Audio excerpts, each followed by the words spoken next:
Assalamu alaikum and hello everyone. So we are here today.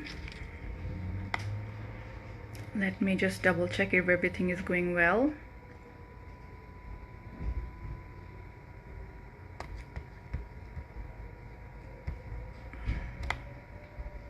Okay, I think it's going well. Okay.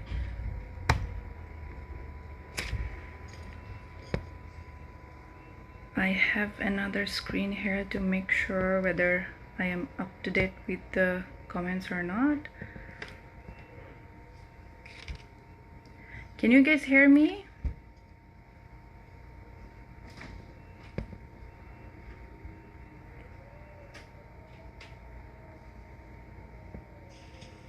Can you guys hear me? Assalamu alaikum and hello everyone.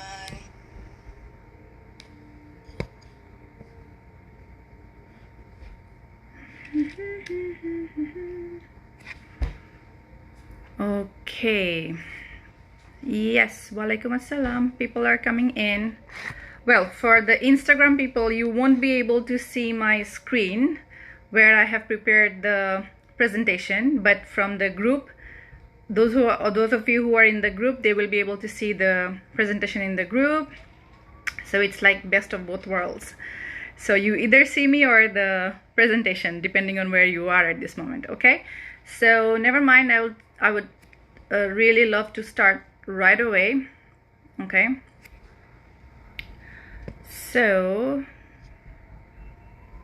hi Pooja, how are you? Thank you for joining in.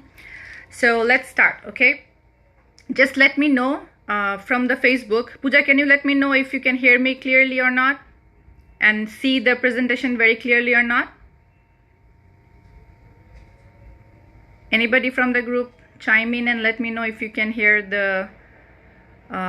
me and see the presentation properly or not. I think it's okay. All right, so let's start today's topic. Yes, she says yes. Thank you so much. We are good to go. Okay, so today's topic is actually very, very important. It's very, very important in the sense, like, a lot of us really wants to go grain free and they do not know why they should go grain free, because grain, I would say, is the bane of our existence. Even if you are Asian or Western, or thank you Pooja, you can see and hear me clearly, that's great. So even if you are from the Western world or Eastern world, grain as in rice, wheat-based products and everything, those are the bane of our existence.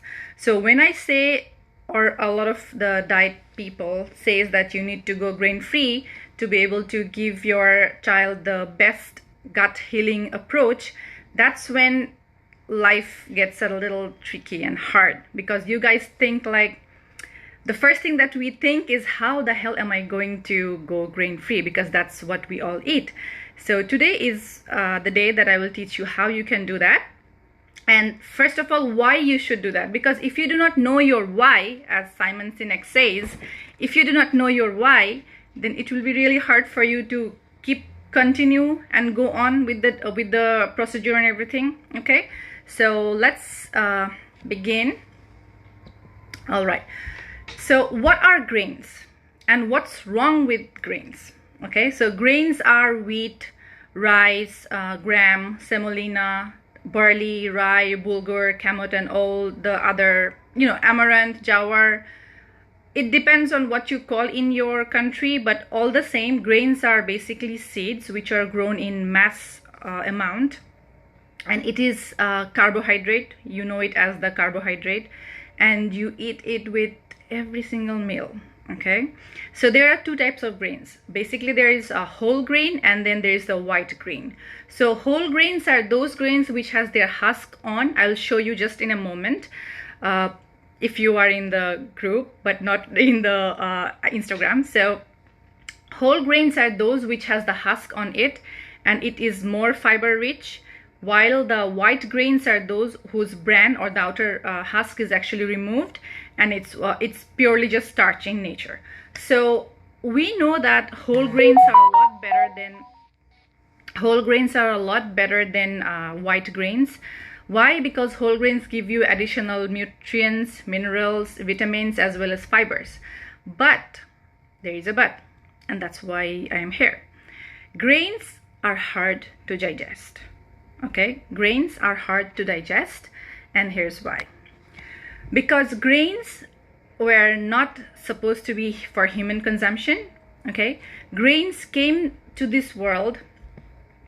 Grain came to us thousands of years ago when we were trying to shift from our agricultural base. And in the past, grains were basically popular in the winter and early spring. That's when, we could not grow our crops or feed our families and whatnot. So grains were not actually eaten all throughout the year. It was basically eaten in the winter and in the early spring. Another problem is that when civilization started, population started growing, and then there was a huge need of food, which was really tough to manage because the earth is just a limited resource or limited place, right? So if you can see in the presentation slide, you will see that domestication actually started about 10,000 years ago. So about 10,000 years ago, that's when the agricultural booming started. And that's when slowly various grains and legumes started coming in. And then people would actually crossbreed so that they can get better yield and better crops and whatnot. So grains were not our food. Grains were actually domesticated from wild sources. So domestication is something which we are converting from the wild for human consumption. Okay, so it's pretty much clear. For example, corn, modern corn, was actually teosinte, which is like a grass, and people would actually crossbreed that with other grass to make it corn, which we are eating these days. Okay, so during the Industrial Revolution, what happened was whole grains would not be shelf stable. Okay, they would go rancid and wasting very fast. So what people came up with was milling the grain bran, like the outer layer. What they would do is they would mill or remove the outer layer of the grain, and that made it more shelf stable. That's how the white grains came into the being. Okay, so basically what they're doing is they're removing the nutrient rich bran and the germ, which is more nutritional in nature, rather than the white part, which is just starch and nothing else. Okay, so in 1930s, food scientists realized that refined grains weren't providing enough nutrients. So what they started to do is they started adding additional vitamins and minerals to fortify. So they started doing mass production and mass advertisement, trying to raise or I would say brainwashing us in a way, saying that now that you are feeding your child, let's say Maggie, which is fortified with minerals and vitamins, the thing they miss is that even though you are fortifying minerals and vitamins, those are from synthetic nature. And our body needs to understand the food is from natural origin for the body to be able to digest the food properly. Okay, so even though you are giving all the fortified nutrients to the white grain, it still is undigestible, and it's still not readily absorbed or being used by the body properly. Okay, so this has often led grain processors to claim that for healthy grain, it is nutrient rich, or they're adding, chemicals which are known as vitamins and minerals. So here I would like to add now about digestion. Okay, let's get on with digestion and how we digest food and whatnot. So basically the gut is starting with the mouth until the anus. It's the whole root, is the whole system inside our body that starts with the mouth and goes with the anus. Okay, so mouth produces saliva, which has an enzyme called amylase. Okay, and that amylase actually helps in carbohydrate breakdown. And then slowly when you go down, you have the stomach, which has the acid, and also protease enzyme. That's another enzyme to break down the protein of the food. Okay, and then you have liver, which creates bile, and then the other organs and whatnot. The thing is, with our children born on the spectrum, they have even less digestive enzymes, and they are also low in hydrochloric acid.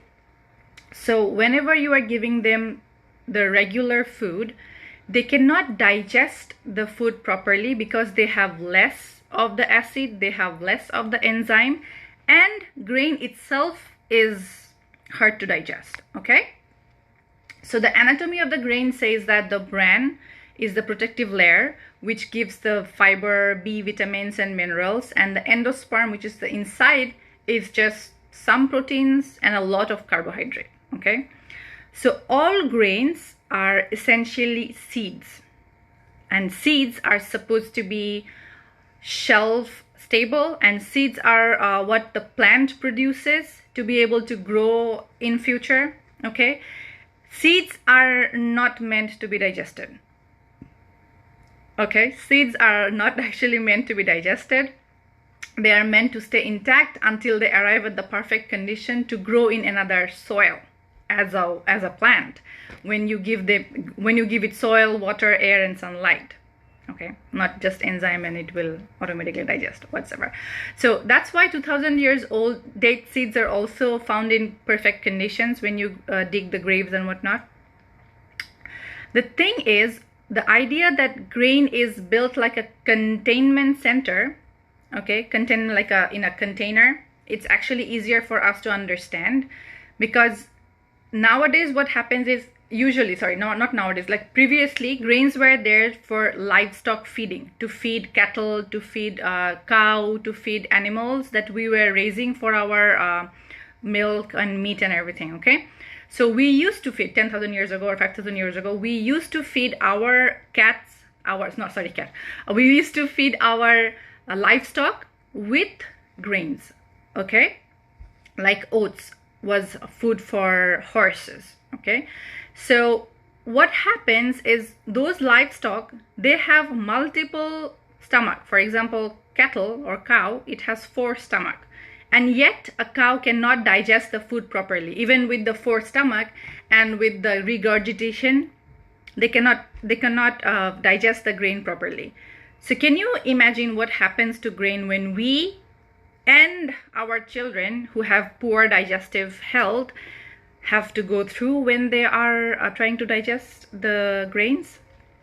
Food for thought. Okay, so children get their microflora from the parents, mostly the mother, when they were inside the body. And when we give birth to our child, they're supposed to fight through the birth canal and then get some of the good beneficial bacteria when they're coming out into the world. But mostly these days what's happening is, due to stress or due to self choice or whatnot, we are choosing more towards C-section. So the kid is not actually fighting with nature and coming out naturally, and not getting the I would say touch with the mom to get its microflora. And what is happening is, when we're pulling out the kid out of the body, we are using aseptic situation, we are using sterile objects and everything to touch the kid, and the kid is not getting the microflora from the environment, from the mom, which would help him develop his own gut health in future. Okay, and why do we need the gut flora? Because we know that a good microflora helps in digestion, helps in immune boosting, it creates serotonin and melatonin, which helps in mood as well as sleep. Okay, what's happening here? I don't know, never mind. Okay, so when the child produces less enzyme, less gastric acid, and have poor flora, he cannot digest the grains properly. And which is when, if you cannot digest something properly, what happens is the undigested product is fermented inside the body, inside the large intestine and also in the small intestine, and it's fermented, it's creating more toxins, and it's also creating unhealthy environment, plus it's nutrient, I would say lack of nutrient, and it's just nutrient void. Okay. okay? It doesn't have proper nutrients for your child to get the nutrients from it. So all in all, it's not giving us much of help. And if you know about agricultural situation around the world, only 14% of the grains that we produce are actually for human consumption. The rest amount is not actually for human consumption, and yet we are consuming them very often, and we are allowing our kids to have them, and they are having it, and they are having problems with it. Okay, this is really hard to go through with both, like three. I actually have 3 screens here, one to check and the others to talk to. Okay, just bear with me. Okay, thank you. All right, so let's dig in more deeper about other problems about grain, okay? Because there are more to talk about. When you think about grains, it's not just the wheat, it's also rice, it's also barley, it's also millet, sorghum, or any of the traditional grains in whole. So all grains contain phytic acid. And what does phytic acid do? Phytic acid actually blocks the absorption of minerals in the small intestine. And grains are particularly high in anti-nutrient. What do I mean by anti-nutrient? So anti-nutrient means something which does not give nutritional value. On the contrary, it sometimes reduces the overall nutrition that is going on. Okay? Somebody said about emergency C-section. Okay, I'll get back to the comments a little later on. Let me finish with the presentation first. Okay, so phytic acid, what does it do? Phytic acid it blocks the absorption of minerals and from the small intestine, and since it's also mostly high in anti-nutrients, it's not giving you much of nutrient, and on the contrary, it's also robbing the body out of any nutrient absorption in the first place. Okay, so human needs minerals right down to the cellular level, because it is important for the heart, it's important for the bones, and everything in between. Then there is another problem. Grains, all grains have enzyme inhibitors. Okay, so what are enzyme inhibitors? Just now I said that for us to be able to digest the food, we produce enzymes. Okay, so our children, they are low in enzymes, and they are getting the grains which are hard to digest, which they do not have the enzymes to digest the grain properly. And on top of that, the grains have enzyme inhibitors. So whatever enzyme that the kid is producing is also inhibited or reduced by the grains. Okay, so what are they are simply actually enzyme inhibitors are compounds or chemical compounds which prevents the action of enzymes, and enzymes are very much essential not just for digestion, for all the body function of our system. Okay, so enzymes act as catalyst for digestion. It kickstarts the digestion process starting with the mouth until the large intestine. So since your child is already low in enzyme, and if the grain that you are feeding is acting as enzyme inhibitor, you just can understand what's going on there, right?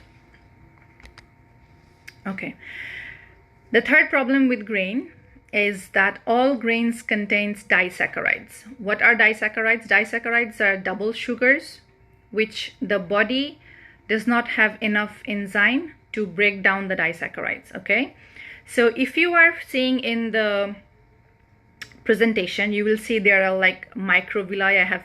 I have used a by the way, if you are from the Instagram, I will make sure that you get the link to download the PDF that I am showing, which will actually help you a lot for when you are doing it on your own. Okay, going through the process on your own. All right, so the microvilli, they are like, okay, so the intestine is broken down into finger-like projections, and all these finger-like projections, they produce enterocytes. So these enterocytes, You don't need to know the jargon. I'm just saying, because if you think like I am making up this whole thing, it's not. It's totally from the anatomy book, and that's why I am pretty much sure what I am saying is scientific in nature. Okay, so the enterocytes, what does they do? There's a cell which lives in the gut wall. Okay, these are cells which live in the gut wall, and they produce enzyme for the body to be able to digest the food properly. Okay, the enterocytes are cells that reside on the villi of the gut wall and produce the enzyme disaccharide. So the enterocyte is supposed to produce the enzyme disaccharide. Okay, so oh, you can hear me in IG properly. I'm so sorry guys with the okay, thank you Sarah for saying that. All right, so our body, our digestive system, the small intestine, have finger-like projections which is called villi, and the villi produces small cells called enterocytes. Okay, so enterocytes are the cells which produces the enzyme disaccharides or disaccharides. Okay, so when we are eating grains which is full of double nutrients, full of disaccharides, if our body has enough enterocytes, then we will be able to produce the enzyme to be able to break the grain properly. But if our body or our child's body has poor enterocytes, has sick enterocytes, then they cannot produce the enzyme needed for the digestion, needed for the breakdown of the enzymes. Okay, needed for the breakdown of the grains. So when the enterocytes are not nourished and strengthened properly, that's when the problem kicks in. Because why is gut health so important? Because when you are having the perfect or the best balance of the good bacteria and the bad bacteria, the good bacteria helps the enterocytes to be strong. And when the enterocytes are strong, they are able to digest the food properly. So that's why you have to go grain-free, so that your child's body can actually get the break, and the enterocytes start getting stronger.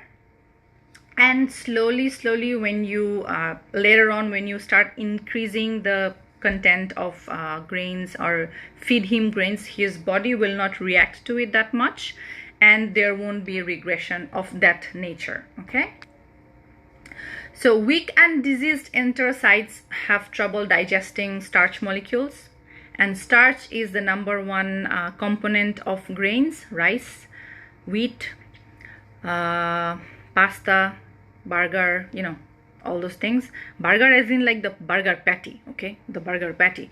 So all those things are made up of carbohydrates, which are made up of starch, and starch is the thing which needs extra enzymes to be able to digest properly. So people with weak digestion due to an imbalance of the gut flora, if you have an imbalance in the gut flora, you have a weaker digestive system, and then you will have a terrible stress on the system to digest the grain. Okay, so when there is stress in the system, inflammation kicks in, and inflammation means there are more toxins growing in, and which in simple term means your child will be more angry, there will be more aggression, there will be mood disorder, there will be sleep disorder, there will be behavior issue, and also the brain fog.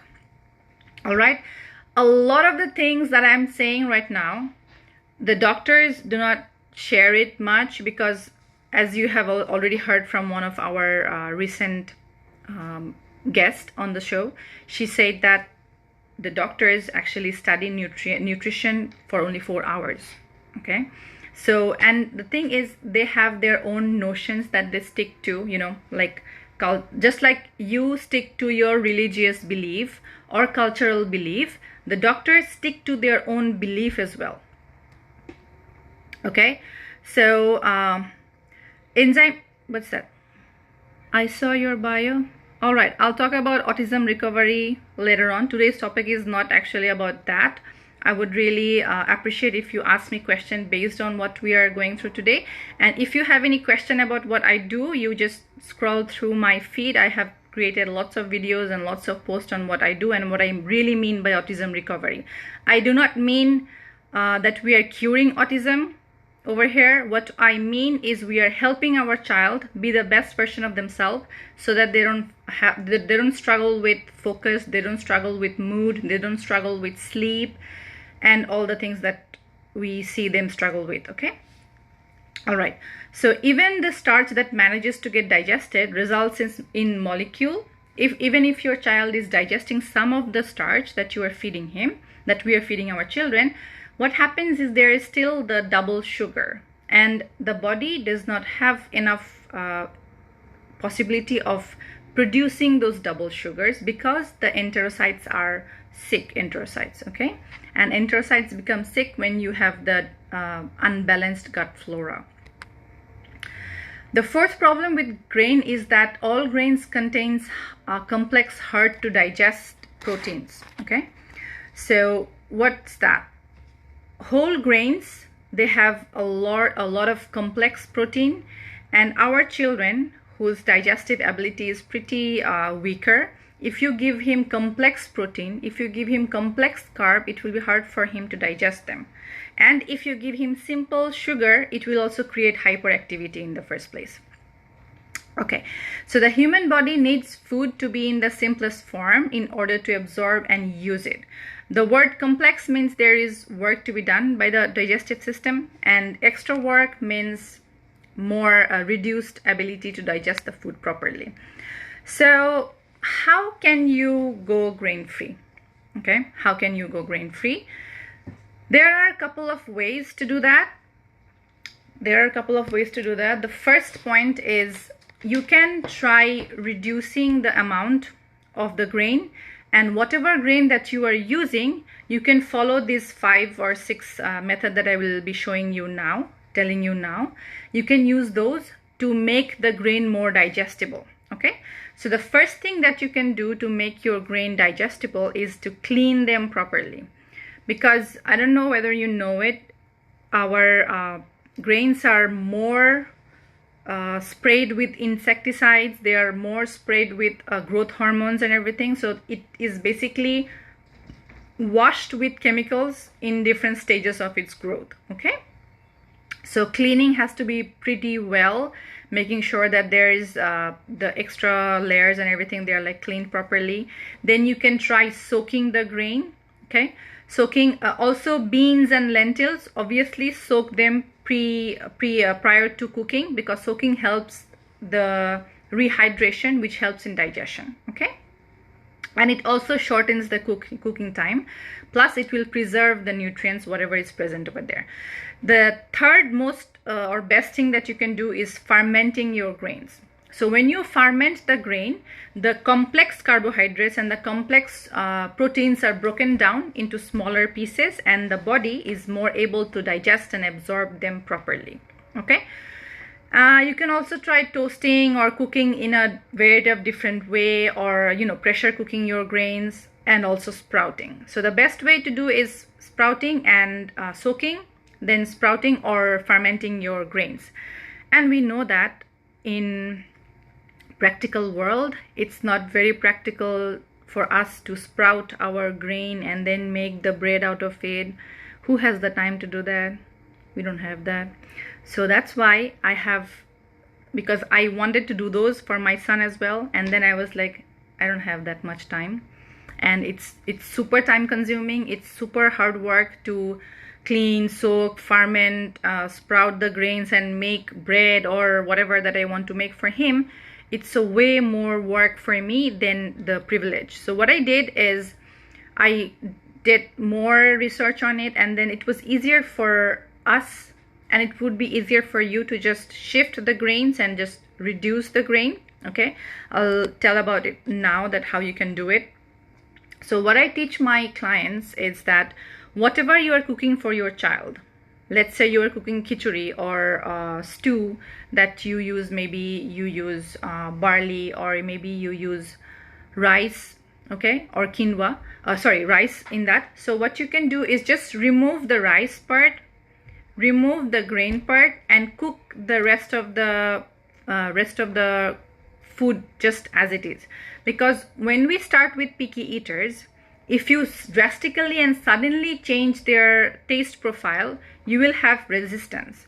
So the best way is to meet your child where he is and give him that effort, give him that taste that he's used to. Just remove the grain part. Okay, so for me, what I did was, I'll show you also how I do that, the breakfast, the lunch, and the dinner, and everything that goes in between. So reducing grain is not actually that hard to do. The first thing you have to do is accept, which is why I have talked about why grains are not right for our children, also not right for you as well, that much, the amount that we eat and the way that we eat. So when you know that something you are feeding your child is really problematic and your child really cannot digest, that's when you will find way and you will find the courage to be able to let go of those. Okay, a lot of clients, a lot of audience comes to me saying that they have tried gluten-free, but it did not work that much. And you know why it did not work that much? Because gluten is still grain. Gluten-free means you are using amaranth, or maybe you are using some other ancient, we use the word ancient now, okay, ancient grains. They are still grain. And if you are using potato bread or starchy vegetables like potato, sweet potato, it still contains starch, which is hard to digest by their system because they do not produce the enzymes that much for the effective digestion. Okay, and if your child does not digest the food effectively, there will be toxins, there will be more bad bacteria, there will be a disbalance, and the enterocytes, which are the most important digestive cells which produces the enzyme, will be very slow to develop, will be weak, and won't be able to produce the enzymes properly that is needed by your child. Okay, so for breakfast, what you can do is start fruit bowls or fruit smoothie. You can do protein shake as well, or you can do sweet or savory pancakes. I try to do it, I usually give a lot of recipes. You can try go back to the previous recipes or stick to my story because I post recipes pretty often. So that way, either the egg scrambled or pancake as in you just shift the flour with almond flour, or you can actually use almond flour to bake breads as well. It's a bit expensive, but it's better than giving the grain version of your food or whatever. He's pretty much strict with the food yet. Okay, for lunch and dinner, you can try mixed soup, mixed stew, or you can also do different type of pancakes or scrambled egg version, baked chicken, everything. You actually can use a lot of the new techniques and way of cooking food. Just make sure that whatever you are cooking for your child initially, do not change the flavor profile too much. So let's say if your child likes eating curry, keep all the curry masala same and add vegetables to it. Just don't add the grains. Okay, and if your child is addicted or really wants the roti or bread version, you can try baking with almond flour, or I haven't found it yet, sprouted grain flour. If it's possible for you to find, you can use those as well. But mostly what I teach to my clients as well as to you all is that for 6 to 8 months or at least a year, it's best to go grain-free. Give their body enough time to heal, give the digestive system enough time to heal properly, and then later on slowly you can actually include the grains. So what we're doing is we're actually giving their system the time to recuperate, heal properly, and then start working on digesting their own food better. Somebody asked a question about snacks. Okay, so I am sharing about it as well. So snacks can be fruits, it can be boiled eggs, it can be smoothie, lassi, yogurt shake, vegetable steak, or nuts. Okay, anything that your child likes. But the most important thing is, remember, do not skimp on probiotic. Give your child a probiotic supplement based on their age, and also make sure that you are feeding him or her lots of probiotic rich foods. For example, it can be yogurt, it can be sauerkraut, it can be fermented vegetables and everything. Okay. Yes, Anan, did I spell your pronounce your name correctly? Anan Ononna, I think your name is Ononna. Okay, so in khichuri lots of vegetables and dal, no rice. Yes, you are right, it will be lots of vegetables and dal and no rice. And I think there is a question by Maimuna. She said how to ferment. I do not ferment. I do not ferment the grain, but I ferment the vegetables. I have I think I have posted my sauerkraut recipe, how I make my own sauerkraut. It's in the group as well as it's in the Instagram. You can go check that out. You can also check YouTube. YouTube will give you a lot of recipe videos. Okay, so I'm going up to see if there are any more questions. So the most important thing is first understanding, okay, and then making the decision. So a lot of us actually wait for our doctors to give us the permission, whether we should do anything about the food wise or not. The thing is, when you ask the doctors, they do not tell you about nutrition. Okay, they do not talk about nutrition because, first of all, they do not learn about nutrition as an important part of the body system that much. And then we tend to go to professors and very old pediatrician, thinking that since they're old guys and women, they know more than the younger generation. So what happens is they are very fixed in their in their mindset. So they have learned something from their MBBS period, and they do not want to learn new things. They do not want to see new research. You know, if you just try on your own, go on your own, try PubMed and everything, you will find there are hundreds of research saying that there is connection between the gut and the brain. And then autism kids actually benefit a lot when we give them more grain-free foods, when we give them detoxification, when we do holistic mode of changing their diet and lifestyle and everything. So, and also from experience, I totally believe now, because I have seen it repeat every time that I work with a new client. Every single time, it's actually possible to change your child's grain addiction to grain-free when you start with the root cause. Okay, and it's also very much possible to go really help your child build their own immune system, build their own gut health. And how you can do that is by making sure that you are giving them lots of probiotics and probiotic rich food. Okay, so Maimuna also asked, do we have to go dairy free also with grain free? Yes, sweetie, yes. I'll make another live soon about going dairy free and why we should do that. But as of for today, dairy actually, the protein in dairy, except for yogurt, I'll tell you why yogurt is okay. When you give your child milk has casein, a protein. Okay, so that protein, when undigested properly, because their body does not have the enzyme to break down casein, the casein becomes caseomorphin.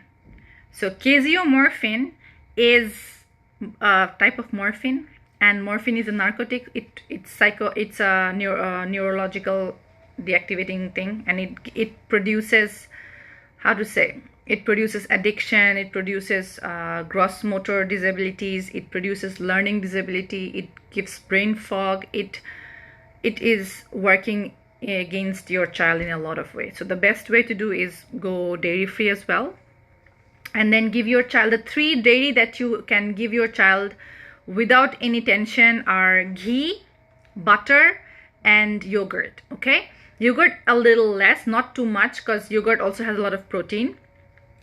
So what happens with ghee and butter is they are clarified. They do not have the protein part, which is the hard to digest part for your child, the milk protein. And the yogurt is okay because yogurt is fermented. It has enzymes that helps in the digestion of the casein, and also it's already pre-digested. When you are feeding your child yogurt, you are actually giving him the casein in digested form, and yogurt is actually pretty good source of minerals and vitamins as well as calcium, which our growing kids need a lot. Okay, can I give store-bought yogurt and flavored one? Okay, so over here we are all about natural way of doing things. So what I do is I make my own yogurt, and I ask my clients to do the same. They also, if they're feeding their child, they will usually feed their homemade versions, and homemade version is actually very easy to prepare. Very easy, Maimuna, very easy to prepare. It just takes like few hours. All you have to do is like heat the milk until a certain temperature, add the culture, let it set. That's it. Sometimes you can even find yogurt shaker, yogurt maker, things like that, and those are very cheap to find off Amazon as well. So you can, the best way to do is do it at home, because when you are buying store bought, means it has extra preservative, extra chemicals, and they are using pasteurized milk, which and from reconstituted milk, which is not healthy, and there is a chance that the milk might contain melanin. You don't know, okay, because milk powder contains melanin, and that's why when the industry people buy their milk, they do not buy the cow's milk, they buy milk powder, and milk powder have been proven like many times that sometimes it contains melanin, which is very, very bad toxin for us. Okay, and if you buy store bought, it's still possible. If you buy store bought, then I would highly recommend you to buy the organic version and not use flavored one. Flavored as in not with fruit. Okay, if you give your child yogurt, try to give him if you are buying it, hi Saudab, if you are buying it, buy something that has less sugar and maybe vanilla flavor like that, but do not buy the one that has fruit in it. Why? Because fruit and dairy, this combination is very bad. I have been saying it for a long time now. When you give fruit, because fruit has acids, when you give that fruit with yogurt, the good protein that you have given your child is then becomes really hard to digest, because the acid from the fruit makes the protein in the yogurt undigestible. Okay, so just avoid those. Try to do it as best as you can. It's not about telling you guys to do the strictest lifestyle. It's so hard and so much expensive and whatnot. I have found when I started my journey with my son, I was single income family, low income, single income, and it was really hard for me to get the grocery bills up, and I was able to do that. How? By first accepting that changing his diet would be the best thing I'm doing for him. If you have that belief and faith and you make that decision, then the process becomes actually very easy.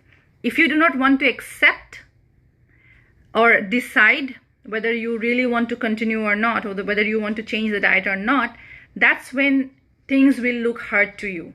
Okay, that's when things will look hard to you. So the first step is the mindset, which is why I have created my protocol as the same way. The step one is your mindset, how you think, how you want to contribute to your child. Okay, and then the step two is slowly doing the tweaks, slowly changing the diet part. Okay, and then making sure that you are giving the probiotics and also detoxification.